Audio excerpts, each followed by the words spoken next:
네, 오늘 우리 1절부터 19절 상반절까지는 바울이 다메섹 도상에서 예수님을 만나서 그래서 근데 강한 비 때문에 눈이 멀었고 사람들에 이끌려서 다메섹 성으로 들어가서 직가란 말은 이제 곧은 길이죠. straight street라고 똑바로 곧은 길, 아마 메인 도로가 아니었을까 생각되는데 그 거리에 어떤 사람의 집에 들어가 있었습니다. 그때 아나니아를 하나님께서 보내셔서 그에게 안수했고 그의 눈에서 비늘 같은 것이 벗어지고 그가 만물을 보게 됐고 그때로부터 이 사울은 다메섹에 있는 믿는 사람들과 교제하기를 시작을 했죠.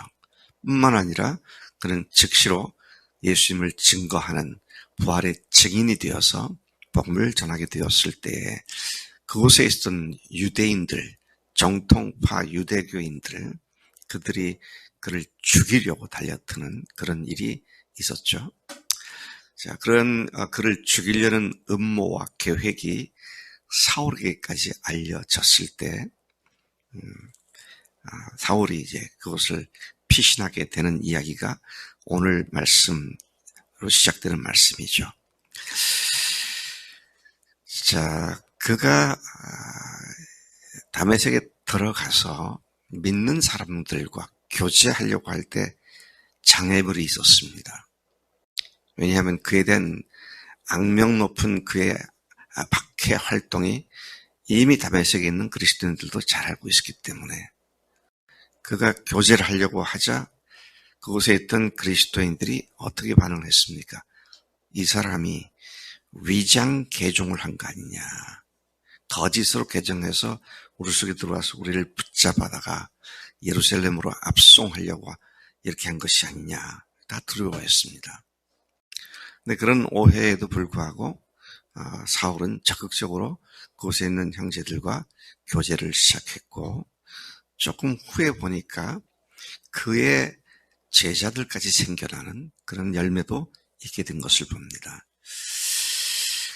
자, 이런 오해를 받는 말을 듣는 사울은 오히려 힘을 더 얻어서 열심히 예수를 그리스도로 증언해서 다메섹에 사는 정통파 유대교인들을 당황시켰다. 오늘 유대인들이 들을 때 자기들의 할례와 율법이 아니라 예수님의 십자가와 부활로 그분으로부터 받는 침례로 구원 얻는다. 그분이 죽었다가 다시 살아나신 하나님이시다. 이 말을 듣고 철저하게 선민 사상으로 무장되어 있던 그들이 예수라고 하는 분에 대한 얘기를 듣고는 당황하기 시작을 했고 당황의 도를 넘어서서 사울을 죽이려고 공모를 하게 되죠. 그 소식이 사울의 귀에까지도 들려왔습니다.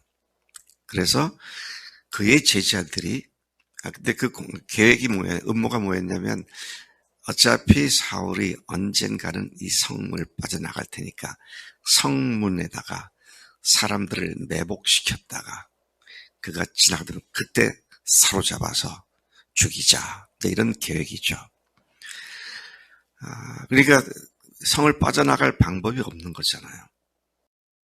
그래서 그 얘기를 듣고 사울의 제자들이 광주리에 마치 옛날 기생 라합이 밧줄을 내리뜨린 것처럼 광주리에다가 이 사울을 타게 하고 그 다음에 밧줄을 매달아서 광주리를 성벽 바깥으로 내려뜨려서 도망을 가게 그렇게 하게 되었습니다.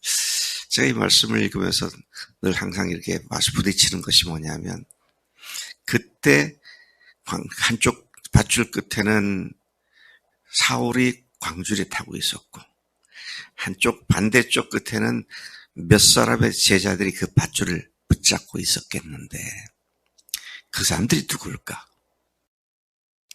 근데 전혀 성경은 그의 제자들이라고만 했지 이름을 밝히지 않습니다.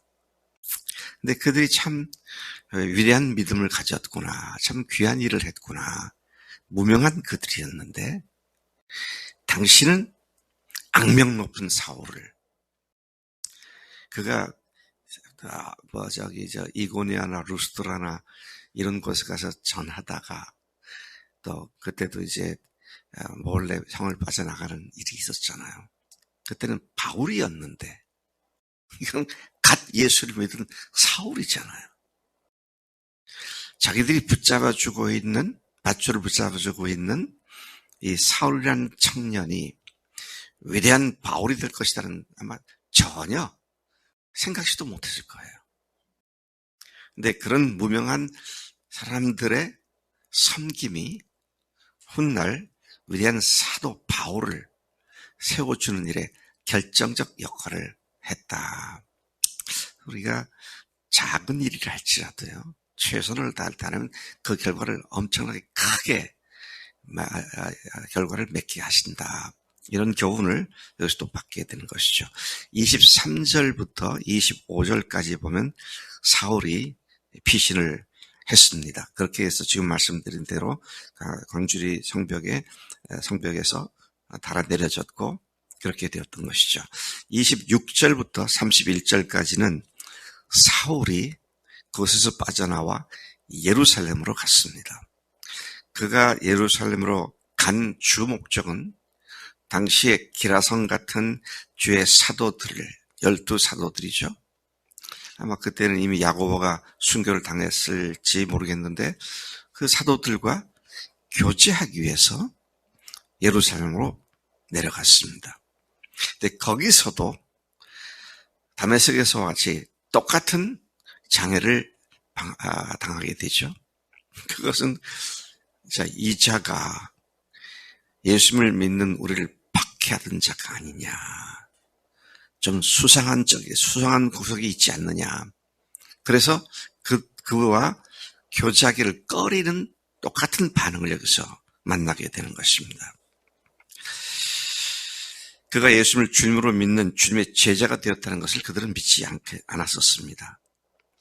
이 사실을 보면 당시에 사울이 얼마나 악명 높은 핍박자였는가 한 것을 등이 짐작할 수 있는 일이죠.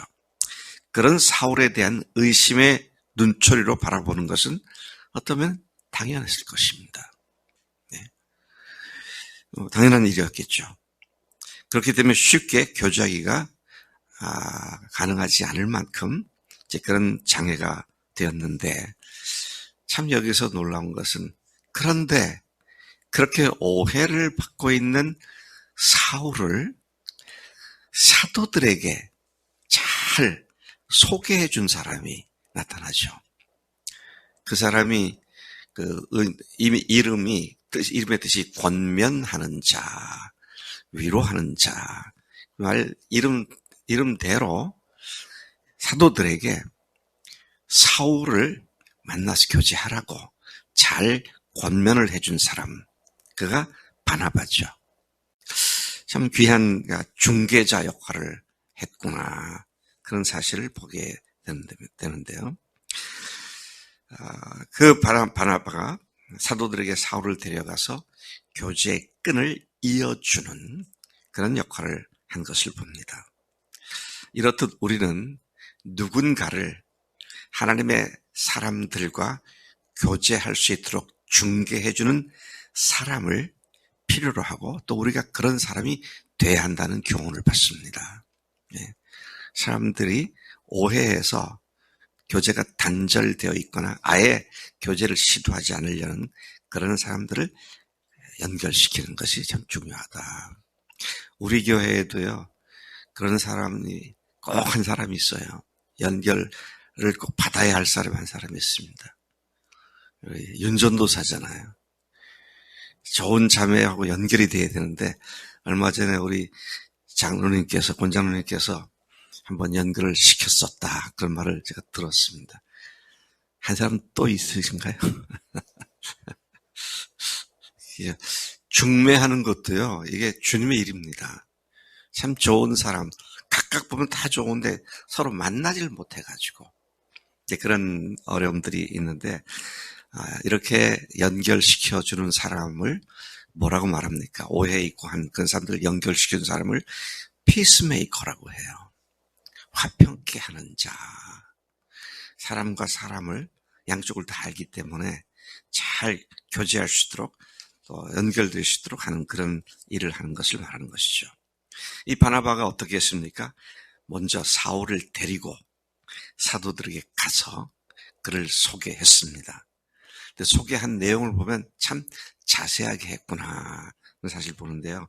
바나바는 사울이 길에서 다메섹 도상에서 어떻게 부활하신 주님을 보았는지, 또 그가 주님께서 주님으로부터 무슨 말씀을 들었는지, 그리고 다메섹에 가서 어떻게 예수의 이름으로 담대히 증거하고 유대인들과 목숨 건 논쟁을 벌였는지, 이런 사실을 소상하게 전해 주어서 사도들과 훗날 대사도가 된 사울을 연결시켜주는 교제의 끈을 이어주었다는 것이죠. 그리고 결과 사울이 제자들과 함께, 사도들과 함께 지내면서 이제 교제하는 교제권 속에 들어왔던 얘기죠. 예루살렘을 출입한 이유가 바로 그 교제를 하기 위해서 예루살렘을 출입했다. 29절, 또 주 예수 이름으로 담대히 말하고 헬라파 유대인들과 함께 말하며 변론하니, 히브리파가 아니라 헬라파 유대인들과. 여러분, 유대인들은요 토라를 목숨 걸고 순종하겠다고 하고 할례를 받으면 이방인이 누구라도 유대인이 되는 겁니다. 누구든지 유대인이 될 수 있어요. 유대교를 자기 종교로 개종하면. 근데 헬라파 유대인이란 말은 태생은 히브리인이 아닌데 헬라인으로서 유대교로 개종한 사람들이죠. 참 이상해요. 히브리파 사람들은 여긴 잠잠하고 있는데 헬라파가 이제 난리를 치는 겁니다. 훗날 사도 바울의 서신서에 보면 갈라디아서 같은 데서는 우리가 전한 복음 외에 다른 복음을 전하는 자가 있다면 그게 천사라도 저주를 받을지어다라고 말할 만큼 갈라디아 지역에 있던 할례를 주장했던 유대인들에 대한 싸움이 로마서에서 비춰지고 에베소서나 갈라디아서나 빌립보서, 빌레몬서나 그가 쓴 서신서에 보면 그 대적자들이 주로 이 유대인들이었는데 이 유대인들이 히브리파가 아니고 대부분이 헬라파였습니다. 왜 그랬을까요? 아니, 우리는 할례를 받고 유대인 됐는데 할례도 받지 않고 하나님 백성 된다고 그러면서 화를 내기 시작하고 가는 곳마다 이 바울이 전하는 복음을 방해하고 그를 핍박하고 심지어 다른 성까지 추격해서 죽이려고 덤벼들고, 그것이 히브리파라기보다는 헬라파 유대인들이 그렇게 했다라는 사실을 우리가 주목하게 되는 것이죠. 형제들이 그러한 헬라파 유대인들의 계획을 알고 더 이상 이렇게는 안 되겠구나. 그래서 사울을 가이사랴로 데려갔습니다. 가이사랴는 항구 도시죠. 군사 요충지로서의 항구 도시입니다. 제가 거기 성지순례 가보니까 깜짝 놀랐어요. 가이사랴 항구가 수중 도시더라고요. 수중 항구더라고요. 바다 속에다가 돌을 쌓고 항구를 만들고 방파제를 만들고 거기를 해군 군사 기지로 만들었던 그런 곳에 데려갔다는 말은 뭡니까? 거기에서 벳길로, 사울의 고향인 오늘 터키 중남부 해안에 가까운 다소로 보내서 문제가 더 이상 심각하게 발전하지 않도록 그를 피신시키는 일을 하게 됩니다. 자, 그렇게 그가 고향인 다소로 감으로써 31절을 보니까 온 유대와 갈릴리와 사마리아 교회가 평안하여 든든히 서가고 주를 경외함과 성령의 위로로 진행하여 수가 더 많아졌다. 일종의 사울은 당시에 트러블 메이커가 되고 말았다는 겁니다. 처음에는 박해자로서의 트러블 메이커였고, 두 번째는 헬라파 유대인들과 싸우느라고 문제가 됐고, 이게 점점 더 커지니까 일단 사도들이 사울을 피신시켜서 그의 고향으로 가게 하죠. 그리고 아마 그가 고향에 가서 초야에 묻혀버렸죠. 그리고 한 14년 정도가 세월이 흐른 것으로 추정되어집니다.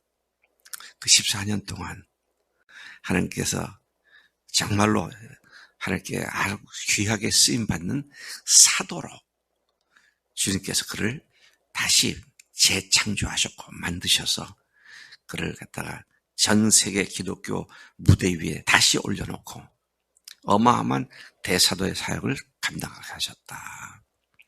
여러분, 이 사실도요, 우리가 은혜만 받으면 다 되는 거 아니에요. 은혜를 받아야 되지만 그 사람이, 바울이 어떤 사람이에요? 태어나면서부터 정통파 유대교, 헬라, 가마리엘 문화생. 그러다가 예수님 만나가지고 변화됐는데, 그러고 나서 14년을 또다시 초에 묻혀 있었다. 자, 이런 것들은 주님의 사역을 위한 철저한 준비 기간이었다. 그래서 그가 사역을 시작한 것이 대충 나이를 추적해보면 30세에 예수를 만나가지고 47세쯤 되었을 때에 본격적인 사역을 시작합니다. 그러니까 우리가 은혜를 받아야 되는 건 뭐 더 말할 것도 없는데, 은혜 받은 사람이 주님의 사역을 잘 감당하기 위해서 철저히 말씀으로 준비하고, 또 교리적으로도 건강한 건전한 교리를 잘 준비하고, 열정으로도 목숨 아끼지 않고 복음 전하는 이 일을 잘 준비해야 한다. 그래서 믿음만 있으면 된다. 맞습니다. 믿음만 있으면 됩니다. 근데 그 일에 귀하게 쓰임 받으려면 그 믿음을 가지고 잘 사역할 수 있도록 준비를 철저히 해야 한다. 이런 교훈을 또한 우리가 받게 되는데, 이 대사도로 변신되어진 사울의 시작, 그의 삶의 사역의 시작점에서 그가 어떻게 했는가 하는 것이 오늘 우리에게 소중한 교훈이 되는 줄로 믿습니다. 하나님 아버지 감사합니다. 오늘 역사상 가장 위대한 사도로 그렇게 평가되고 있는 사울의 주님을 만난 사건과 또 그 시작점부터 그가 어떻게 역경 가운데서도 주님의 사역을 감당했는지, 또 그 일을 더 분명하고 확실하게 하시기 위해서 하나님께서 그를 피신시켜 10수년간을 또 다른 준비케 하신 것을 봅니다. 하나님, 오늘 우리도 주님의 은혜를 받은 자들로서 매일 매순간 잘 준비하게 하시고 말씀과 기도와 성령의 충만함으로 주께서 보내시는 일, 맡기시는 일을 온전히 감당하는 우리가 되도록 인도해 주실 줄로 믿습니다. 감사합니다. 예수님의 이름으로 기도를 쌉나이다. 아멘. 아멘.